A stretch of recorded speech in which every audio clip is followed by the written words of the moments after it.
In a world without power, knowledge is your greatest weapon. Welcome to Grid Down Guide. Survive and thrive. Learn essential skills. Build resilience. Grid Down Guide. Your survival starts here. So, the grid goes down. No lights, no phone, no internet. And definitely no refrigerator humming away in the kitchen like it's not the backbone of your snack-based existence. Suddenly, you're face to face with your worst nightmare. A warm, suspiciously lumpy gallon of milk and a pile of wilting veggies giving you side-eye. But hey, no fridge, no problem. Today, we're diving into off-grid food storage techniques you can trust, so you're not crying over spoiled milk or fermented lettuce. Let's start with the granddaddy of food preservation, the root cellar. If you've got a patch of land, a shovel, and just enough ambition not to quit halfway through digging, then congrats. You're halfway to food security. Root cellars work because underground temperatures stay relatively stable year-round, especially once you dig below the frost line. It's like Earth's own climate-controlled room. Carrots, potatoes, turnips, onions, they love it down there. Throw them in bins, line the walls with shelving, and bam! You've got 1800s tech solving a 2025 problem. Want bonus points? Keep the humidity around 85 to 95%. If you don't have a fancy hygrometer, a bucket of damp sand will do the trick. Store-bought limp carrots? Basic. Root cellar carrots? Crispy kings of the apocalypse. No cellar? No problem. Enter the DIY off-grid refrigerator, like Zier pots, coolers in the shade, or good old-fashioned ice chests buried halfway in the ground.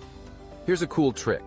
Clay pot-in-pot refrigeration uses basic evaporation to drop the interior temperature by up to 30 degrees Fahrenheit.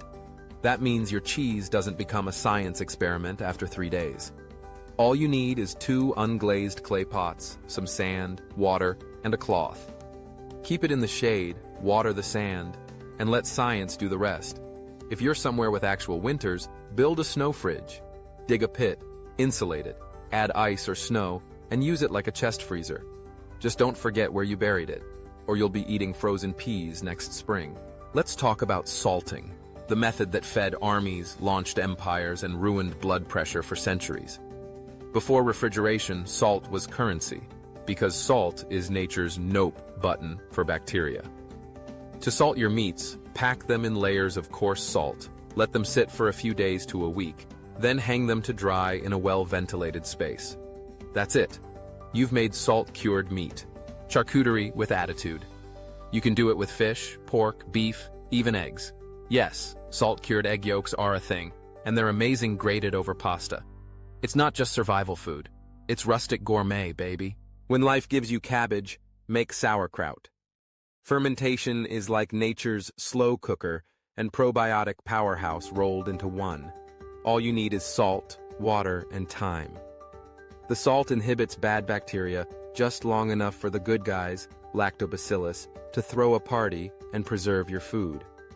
And bonus, it tastes awesome. Ferment your veggies, your garlic, your beets. Make kimchi that'll knock your socks off, or pickled green beans so good you'll want to hoard them like toilet paper in 2020. The best part? Fermented foods last months.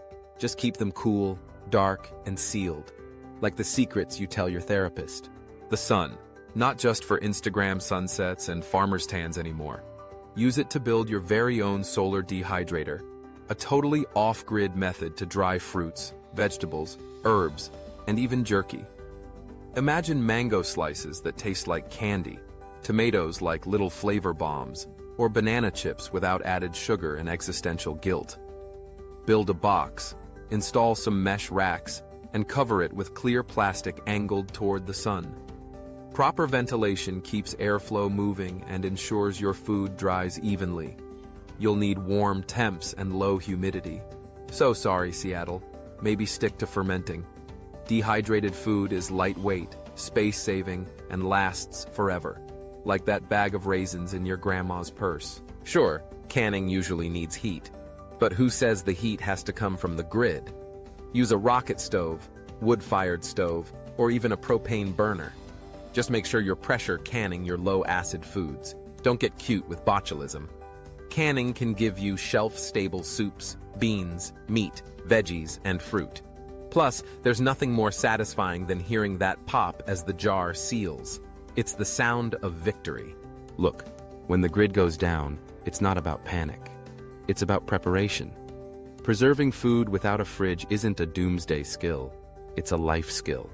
And it connects you to centuries of human knowledge passed down before we had smart fridges that text you when you're out of oat milk. Whether you're in a city apartment prepping for blackouts or living off-grid full-time, these preservation techniques, root cellars, DIY cold storage, salting, fermenting, solar dehydrating, and canning aren't just smart, they're empowering. So, what's stopping you? Build a root cellar, salt a fish, ferment your fears, or better yet, try a solar dehydrator and snack like a pioneer. What's your favorite preservation method? Or which one are you excited to try? Don't forget to smash that like button like you're smashing cabbage for kraut. Subscribe for more off-grid wisdom, homesteading hacks, and the occasional inappropriate food pun. And hey, share this with someone who still thinks food only lasts with a fridge, because spoiled milk is the least of your worries. But moldy cheese in your bunker? That's just bad planning. You got this. Prepare now. Hands urgently pack emergency survival kit. Survive anything. Subscribe now. Grid Down Guide.